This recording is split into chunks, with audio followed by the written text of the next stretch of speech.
Okay, summer 2013, Edexcel C4, question 3. It's the trapezium rule question, and it's worth 8 marks. Your target in a test, 8 minutes or better.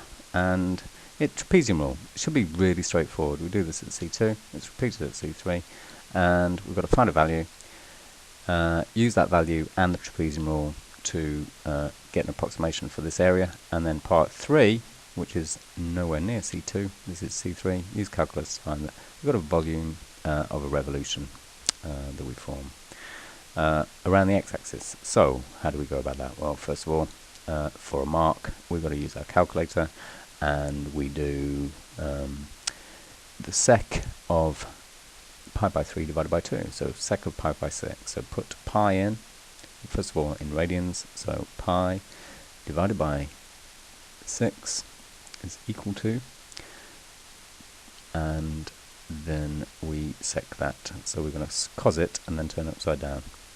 So there you go, 1.15470, and that's going to be 1. We need 6 decimal places, so make sure you get 6 decimal places. 1.15470, correct 6dp. Cool. Part B is we've got to approximate our area. Our area is approximately half the x distance, so it's half of pi by 6, which is pi by 12, and we multiply that by the first one plus the last one, 1.414214, and then we add twice the middle bits, so 2 times 1.035276, and we add to that 1.1547001, the one we just calculated. Okay, and when we put that in the calculator, we get pi divided by 12. So I'm going to start on the inside. So 1.035276. I'm going to 1.035276. So let's put the 5 in. 5276.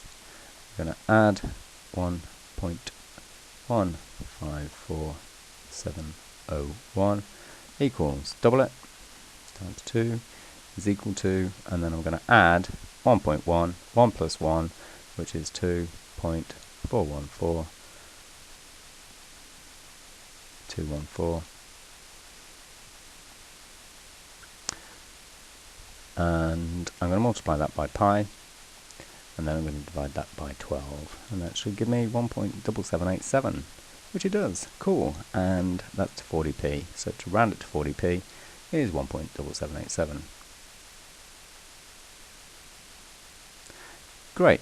Okay, so there's part B done. Nice, easy, straightforward, 3 marks, using a rule that we used in C2. Part C, the volume of integration. This is the C3 part. The volume is equal to pi times the integral between the limits, 0 to pi by 2.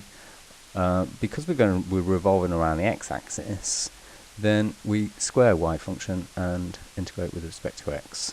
And so I've got that works out to be integral of 0 to pi by 2.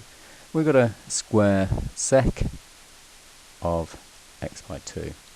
So sec squared of x by 2. We'll integrate that with respect to x. And we should know that if we integrate sec squared, we get tan. But we've got sec of x by 2.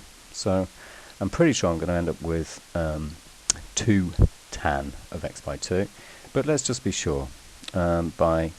Let's do d by dx of 2 tan of x by 2. So when we d by dx that, we get 2, which is there.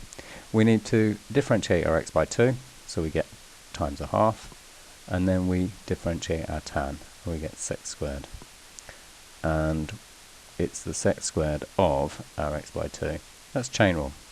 So the 2 times a half is 1, so that gives me sec squared, which is what I needed. Brilliant. So that's my little check done. If we go back to the integration, we've now got pi times 2 tan of x by 2, and the limits are 0 to pi by 2.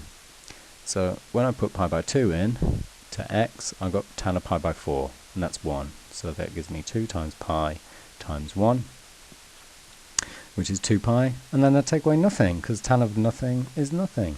Times 2 times pi is still nothing. So the answer is 2 pi. There you go. Nice, straightforward 8-mark question. I hope it was good for you. Best of luck in your exams. Thanks for watching the video, and check out my others. Bye for now.